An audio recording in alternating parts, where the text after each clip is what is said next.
जब से JSSC CGL का परीक्षा डेट जारी हो गया है तब से सभी बच्चा के मन में एक ही सवाल चल रहा है। वो सवाल चल रहा है दोस्तों, किसको पढ़ें किसको नहीं पढ़ें। लेकिन दोस्तों अगर मैं बताऊं तो अगर आप लोग खुद का नोट्स तैयार किए हैं, शॉर्ट नोट्स, तो उसको आप लोग पढ़ेंगे, अन्यथा आप लोग सीधे प्रैक्टिस सेट लगाएंगे। ठीक है, क्योंकि दोस्तों कम समय में अगर आप लोग चाहेंगे पूरा सिलेबस कवर करना दोस्तों तो गड़बड़ हो जाएगा फिर। ठीक है, इस समय में सबसे बेहतर है प्रैक्टिस सेट लगाना, क्योंकि दोस्तों काफ़ी समय मिला है सीजीएल का तैयारी करने का। आप लोग 2-3 साल से तैयारी कर रहे हैं। अगर आप लोग डायरेक्ट प्रैक्टिस सेट लगाएंगे दोस्तों तो आप लोग को बेनिफिट मिलेगा। ठीक है, सारा चीज़ आप लोग का रिकॉल होगा, आपको पता चलेगा कि आप कहाँ पर गलती कर रहे हैं। ठीक है, कितना प्रश्न बना पा रहे हैं, सारी चीज़ पता चलेगा।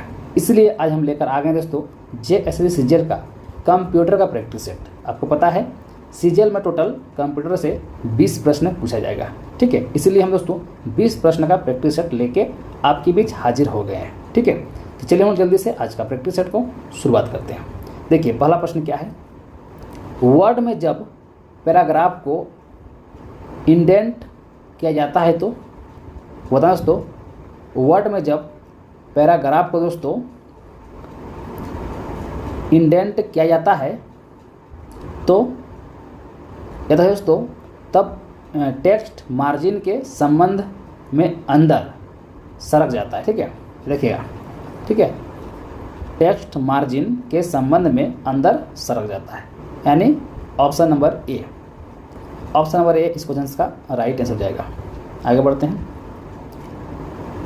कंप्यूटर कुंजी पटल पर लगी F1, F2, F3 आदि कुंजियों पर लिखे एक का अर्थ निम्नलिखित में से क्या है। दोस्तों एक का अर्थ निम्नलिखित में से क्या है। दोस्तों देखिएगा, इसका अर्थ है फंक्शन। ठीक है, ऑप्शन नंबर सी इस क्वेश्चन का राइट आंसर हो जाएगा।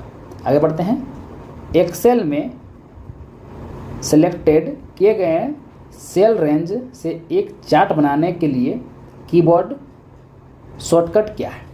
शॉर्टकट क्या है, देखिएगा, शॉर्टकट है F11। ठीक है, शॉर्टकट की क्या है दोस्तों, F11 है। नेक्स्ट बढ़ते हैं। माइक्रोसॉफ्ट एक्सेल वर्कशीट के सक्रिय सेल में डेटा को प्रदर्शित करने या संपादित करने के लिए डैश का उपयोग किया जाता है दोस्तों, यानी किसका उपयोग किया जाता है। तो आप लोग दोस्तों याद कर लीजिएगा, फार्मूला बार का उपयोग किया जाता है। ठीक है, फार्मूला बार का उपयोग किया जाता है। ऑप्शन नंबर इस क्वेश्चन का क्या हो जाएगा, सी वाला राइट आंसर हो जाएगा। ठीक है, हमें उम्मीद है कि आप लोगों को सारा कुछ समझ में आ रहा होगा। आप लोग कब दिन से तैयारी किए दोस्तों, बस हम आप लोग यहाँ प्रैक्टिस सेट करा रहे हैं। ठीक है, अगर आप लोग बोलेंगे कि आप कुछ एक्सप्लेन भी करते चलिए दोस्तों तो हम एक्सप्लेन भी कर जाएंगे, लेकिन दोस्तों फिर वीडियो लंबा हो जाएगा।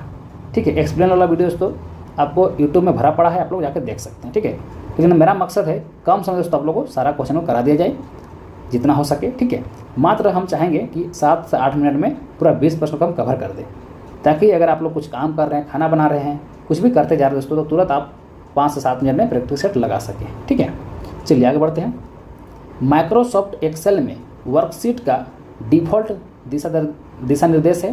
देखिए माइक्रोसॉफ्ट एक्सेल में, ठीक है, वर्कशीट का डिफ़ॉल्ट दिशा निर्देश है, तो इसे देखिएगा वह है पोर्ट्रेट इट है। ठीक है, ऑप्शन नंबर बी वाला राइट आंसर हो जाएगा। ठीक है, नेक्स्ट बढ़ते हैं। Question number 136। Microsoft Excel worksheet की उप पंक्तियों का चयन करने के लिए जो एक निरंतर सीमा में नहीं है, किस कुंजी या कुंजी सहयोग का उपयोग किया जाता है। बताना दोस्तों, माइक्रोसॉफ्ट एक्सेल वर्कशीट की उप पंक्तियों का चयन करने के लिए जो एक निरंतर सीमा में नहीं है, किस कुंजी संयोजन का प्रयोग किया जाता है। दोस्तों याद रखिएगा, किया जाता है कंट्रोल का। ठीक है, ऑप्शन नंबर सी वाला राइट आंसर हो जाएगा। ठीक है, नेक्स्ट बढ़ता है अगला प्रश्न। माइक्रोसॉफ्ट एक्सेल में बनाई गई फाइल को डैश कहा जाता है। माइक्रोसॉफ्ट एक्सेल में बनाई गई फाइल को क्या कहा जाता है। देखिए दोस्तों, उसे कहा जाता है वर्कबुक। क्या जाता है, workbook. Option number C right answer हो जाएगा। ठीक है, अगला प्रश्न देखिए क्या है। अगला प्रश्न है, डैश MS एक्सेल में चार्ट का उपयोग समय या श्रेणियों की प्रवृत्तियों को दिखाने के लिए किया जाता है। तो सही रखिएगा, जो लाइन MS एक्सेल जो होता है दोस्तों, लाइन MS एक्सेल में चार्ट का उपयोग समय या श्रेणियों को प्रवृत्तियों को दिखाने के लिए किया जाता है, यानी दोस्तों लाइन इस क्वेश्चन का राइट आंसर होगा। नेक्स्ट बढ़ते हैं, अगला प्रश्न देखिए। अगला प्रश्न है माइक्रोसॉफ्ट एक्सेल में सेल का चयन करने के बाद F2 कुंजी दबाए जाने पर क्या प्रभाव पड़ेगा, यानी दोस्तों फंक्शन 2 F2 कुंजी दबाए जाने पर क्या प्रभाव पड़ेगा। तो दोस्तों देखिएगा प्रभाव क्या पड़ेगा, सेल एडिट मोड में बदल जाएगा। ठीक है, क्या जाएगा, सेल एडिट मोड में बदल जाएगा। आगे हम लोग पढ़ते हैं। आगे है MS एक्सेल का प्रयोग डेज के लिए होता है दोस्तों। देखिएगा MS एक्सेल का प्रयोग दोस्तों स्प्रेडशीट परिकलन के लिए होता है। ठीक है, option number B.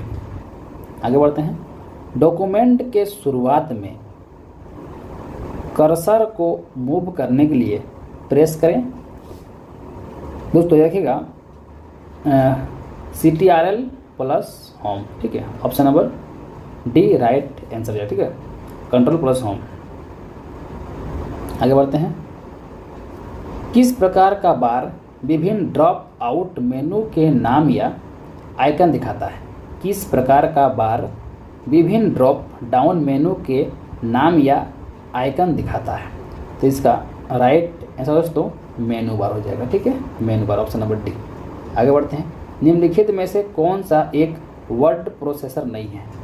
Word processor नहीं दोस्तों, कौन सा एक वर्ड प्रोसेसर नहीं है। माइक्रोसॉफ्ट वर्ड ये तो है, वर्ड परफेक्ट ये भी है, माइक्रोसॉफ्ट एक्सेल तो है, माइक्रोसॉफ्ट एक्सेल नहीं है। ठीक है, वर्ड स्टार ये भी, यानी ऑप्शन नंबर सी राइट है, क्योंकि यहाँ पर नहीं पूछा है। आगे बढ़ते हैं। सारणियों को परिभाषित करने की प्रक्रिया कहलाती है। सारणियों को परिभाषित करने की प्रक्रिया कहलाती है दोस्तों, देखिएगा कहलाती है सूचक परिभाषा, यानी इंडेक्स डेफिनेशन। ठीक है, सूचक परिभाषा, इंडेक्स डेफिनेशन। ठीक है, नेक्स्ट बढ़ते हैं अगला प्रश्न। अगला है MS एक्सेल डेस का अभिन्न अंग है। बताना है MS एक्सेल डेस का अभिन्न अंग है। बताइए कमेंट में इसका राइट आंसर क्या होगा। दोस्तों इसका जो राइट आंसर हो जाएगा वो हो जाएगा MS ऑफिस। ठीक है, MS एक्सेल MS ऑफिस का अभिन्न अंग है। ठीक है दोस्तों, ये प्रैक्टिस सेट 13 है। ठीक है, इससे पहले हम 12 सेट को ऑलरेडी अपलोड कर चुके हैं। आप लोगों को जाना है प्ले लिस्ट में और दोस्तों 12 का देख लेना है। ठीक है, उसके बाद दोस्तों इसको पूरा करना है। ठीक है, मैं इस वीडियो के नीचे डिस्क्रिप्शन में सारा का हम लिंक यहाँ पर डाल देंगे, आप लोग वहाँ जाकर भी चेक कर सकते हैं। देखिए अगला प्रश्न क्या है। कंप्यूटर में वर्कबुक आमतौर पर इससे संबंधित होता है, जैसे किससे संबंधित होता है। तो तैयार किया MS एक्सेल से। ठीक है, ऑप्शन नंबर पहला। आगे बढ़ते हैं। आगे है MS एक्सेल में पूरी पंक्ति का चयन करने के लिए कौन सी शॉर्टकट की का प्रयोग किया जाता है। कौन सी शॉर्टकट की का प्रयोग किया जाता है। तो आप लोग दोस्तों याद कर लीजिएगा, MS एक्सेल में पूरी पंक्ति का चयन करने के लिए, सेलेक्ट करने के लिए शिफ्ट प्लस स्पेस बार। ठीक है, शिफ्ट प्लस स्पेस बार का प्रयोग किया जाता है, ऑप्शन नंबर बी। आगे बढ़ते हैं। एकल सेल बनाने के लिए 2 या अधिक सेल को संयोजित करने का विकल्प है। एकल सेल बनाने के लिए 2 या अधिक सेल को संयोजित करने का विकल्प है। दोस्तों रखिएगा, इसका राइट आंसर हो जाएगा मर्ज सेल। ठीक है, merge cell, option number B. आगे बढ़ते हैं। माइक्रोसॉफ्ट वर्ड में कैरेक्टर फॉर्मेटिंग के अंतर्गत डैश का उपयोग किसी विशिष्ट पाठ्य को अंडरलाइन करने के लिए किया जाता है दोस्तों। तो देखिएगा अंडरलाइन इसका राइट आंसर, किसी अंतर्गत अंडरलाइन का उपयोग दोस्तों किसी विशिष्ट पाठ्य को अंडरलाइन करने के लिए किया जाता है, यानी ऑप्शन नंबर बी ही राइट आंसर हो जाएगा। ठीक है, और आज का आखिरी प्रश्न देखिए क्या है। वर्ड डॉक्यूमेंट में पेज ब्रेक इंटर्स करने के लिए निम्न विकल्प का प्रयोग किया जाता है। निम्न विकल्प का प्रयोग किया जाता है, तो इसका राइट आंसर तो इंसर्ट एंड ब्रेक का। ठीक है, insert and break, option number D इस क्वेश्चन का राइट आंसर हो जाएगा। ठीक है, तो हम उम्मीद करते हैं कि आप लोग ये प्रैक्टिस सेट पसंद आया होगा। अगर दोस्तों पसंद आया तो वीडियो को लाइक कर दीजिएगा, और मेरे चैनल में पहली बार आए दोस्तों तो चैनल जरूर सब्सक्राइब कर लीजिए। ठीक है, तभी आप तक मेरा वीडियो सबसे पहले पहुँचेगा। चलिए हम मिलते हैं नेक्स्ट वीडियो में, तब तक के लिए थैंक यू, जय हिंद।